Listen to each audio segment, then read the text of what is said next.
दिलों पे। शलोम अलैकुम बारक यहोशुआ हमशियाख। मैं आपका भाई पास्टर सुफियान बनियामीन आपकी खिदमत में हाजिर हूँ। आप देख रहे हैं सुफियान बीएम यूट्यूब चैनल। अजीजों, हम सीख रहे हैं यहोशुआ हमशियाख की आमद सन 70 में हुई थी। आज उसका एपिसोड 7 है। आप जितने लोग हमारे साथ नए जुड़े हैं, आप सबसे गुजारिश है कि आप लोग प्लीज जाकर जो पिछले 6 एपिसोड है उनको लाजमी देखिएगा, वरना आप कंफ्यूज रहेंगे। बहुत सारी तावीलें आप तय कर सकते हैं अपने दिलो दिमाग के अंदर। तो मैं ये चाहता हूं कि आप तमाम एपिसोड देखें ताकि आप लोगों को पूरी गुफ्तगू का आपको सबक पता चले, और हिस्ट्रिकल जो एविडेंस मैंने अपने सीरीज में दिए हैं, बिब्लिकल जो एविडेंस दिए हैं, वो आप लोगों को पढ़ना या उनके बारे में जानना आप लोगों के लिए बहुत ज़रूरी है।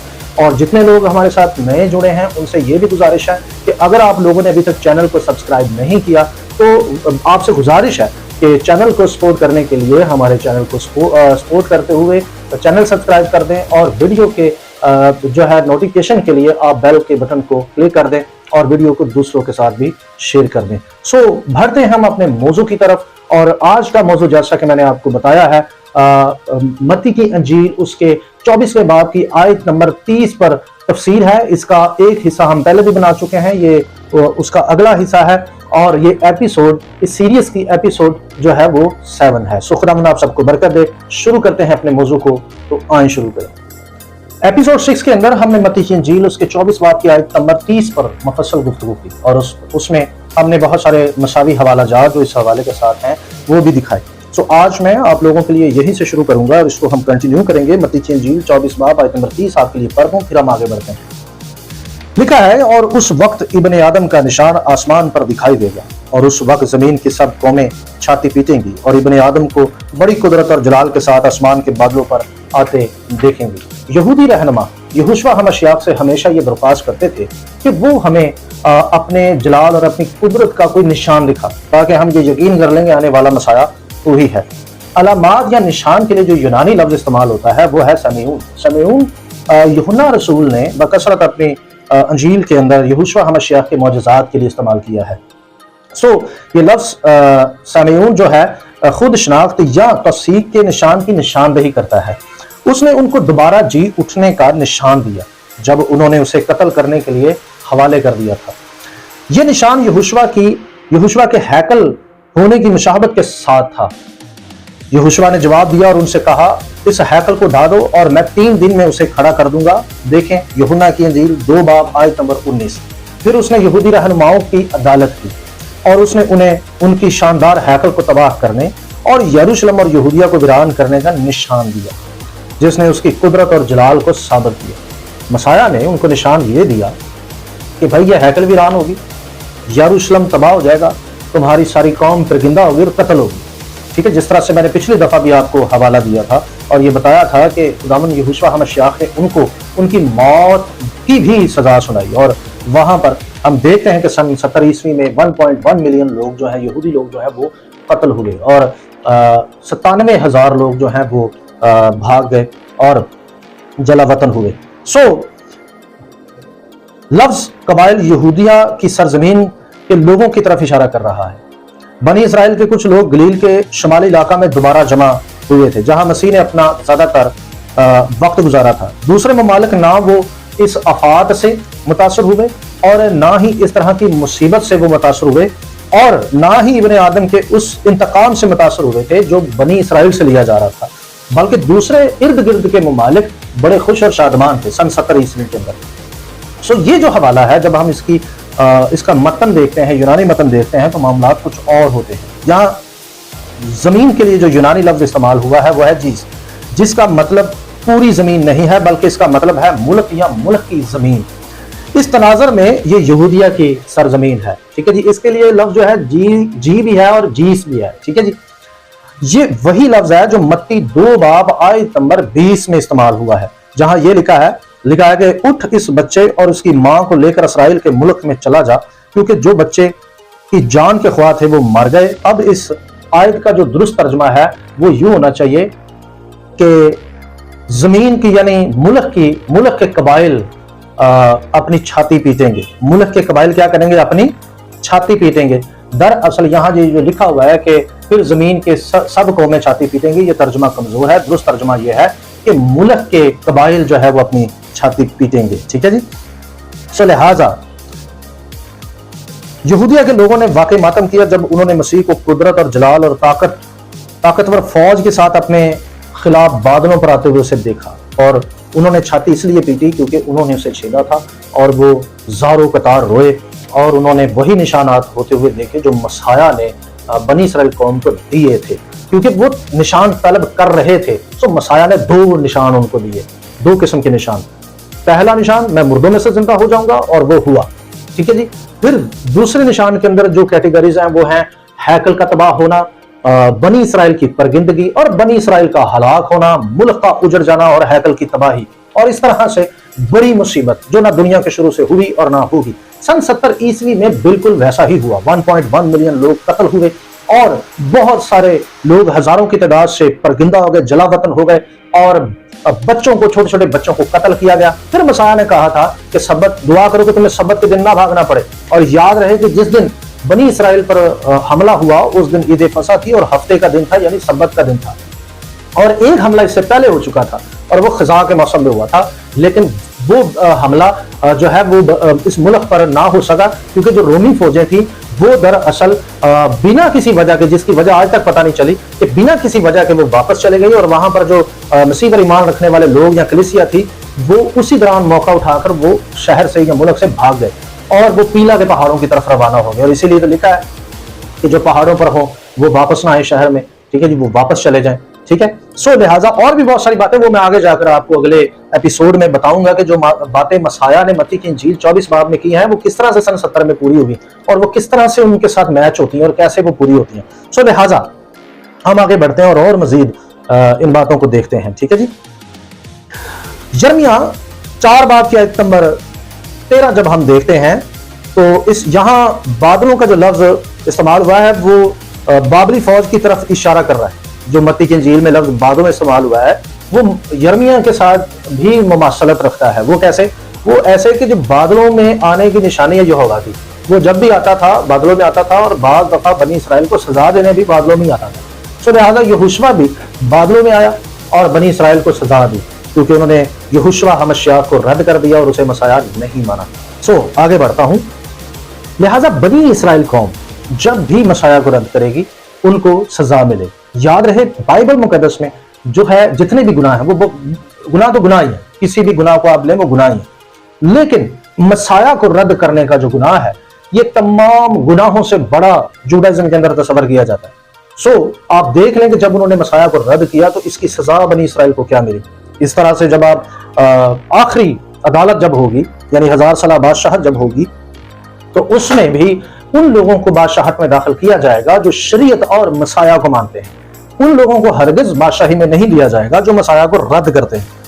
सो यहां से आप अंदाजा कर सकते हैं कि यहोशुआ हमश्याह को मसाया ना मानने का गुनाह कितना बड़ा है। ये जो गुनाह है ये ज़िना से भी बड़ा है, कत्ल से भी बड़ा है, और भी दीगर गुनाह जितने भी आप बड़े समझते हैं कि ये बड़ा घिनौना गुनाह है, उनमें से सबसे बड़ा गुनाह ये है कि मसाया को कबूल ना करना। इसकी सजा जो है वो अबदी मौत है, जहन्नुम है, और भी दुनियावी सजाएं भी बहुत सारी हैं। सो यहाँ बनी इसराइल को इस बात की सजा मिली क्योंकि वो बार बार निशान मांगते थे कि भाई हम कैसे यकीन कर लें तो मसाया है, हम कैसे यकीन कर लें तो हमें को निशान दे। सो मसाया ने उनको निशान दिए। मसाया ने कहा मैं तीसरे दिन जिंदा हो जाऊंगा, वो हुआ।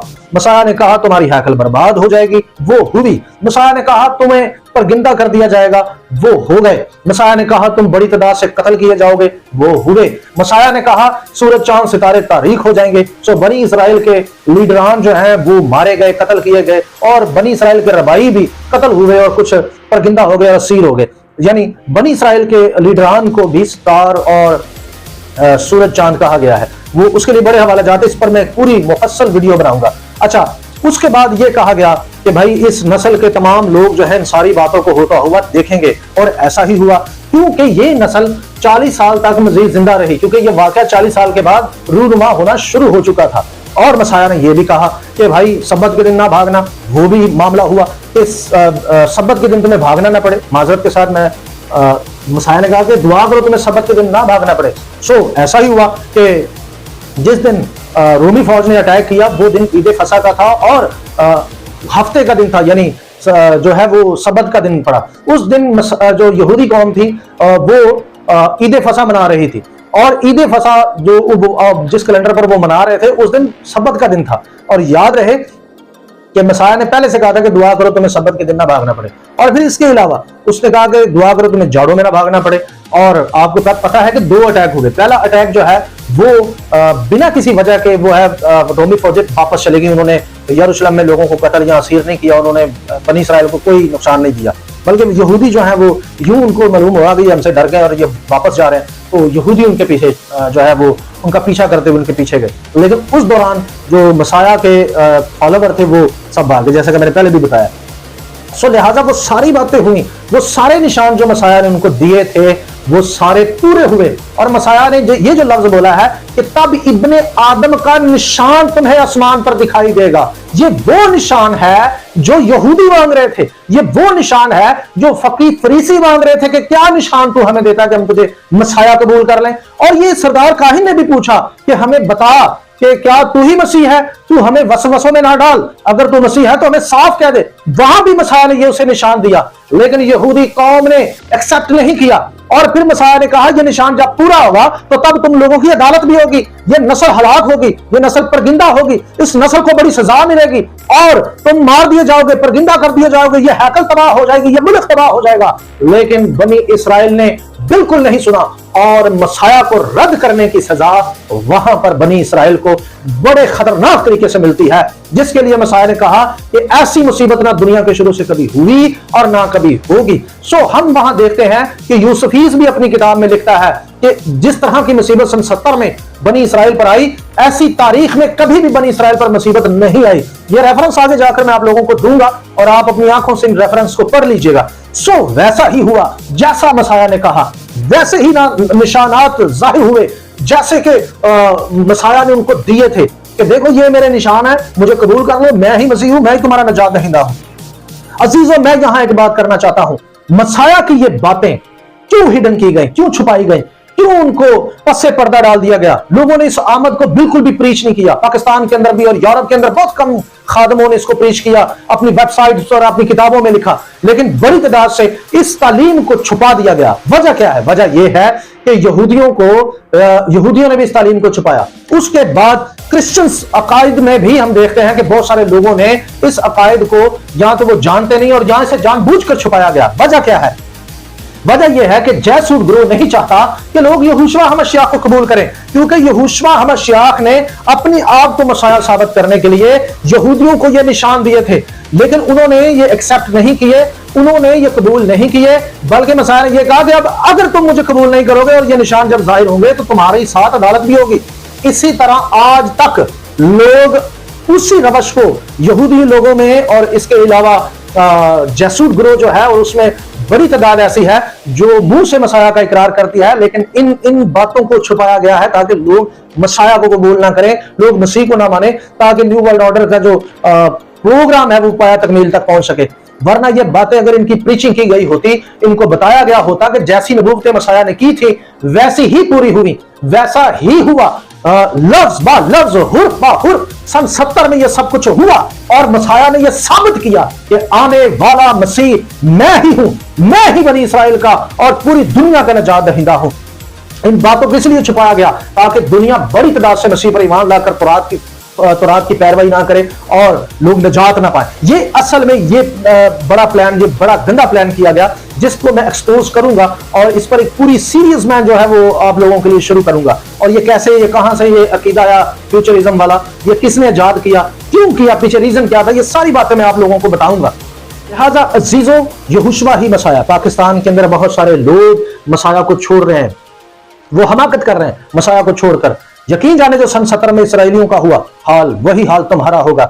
यहोशुआ को छोड़ने वाले तमाम बेअकल लोगों सुन लो, ये गधों वाली हरकतें ना करो, क्योंकि मसाया को छोड़ने वाला अहमक है। मसाया को मत छोड़ो, मसाया ही तुम्हारी निजात है।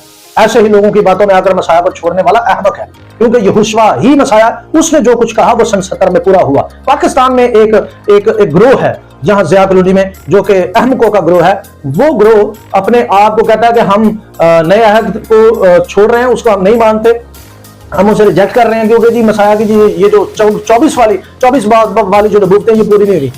ऐसे बेवकूफ ग्रोह को कौन दिखाए सन 70 की हिस्ट्री जो आपके ही यहूदी मौरख ने लिखी हुई है और उसमें एक एक लफ्ज मसाया का पूरा हुआ है। सो मेरे साथ जुड़े रहें और इन सारी बातों को सीखें, जानें, समझें, क्योंकि हम बहुत जल्द और बातें भी आप लोगों के सामने लाने वाले हैं और वो बातें लाने वाला हूं जो बातें पाकिस्तान में बताई नहीं गई, सिखाई नहीं गई।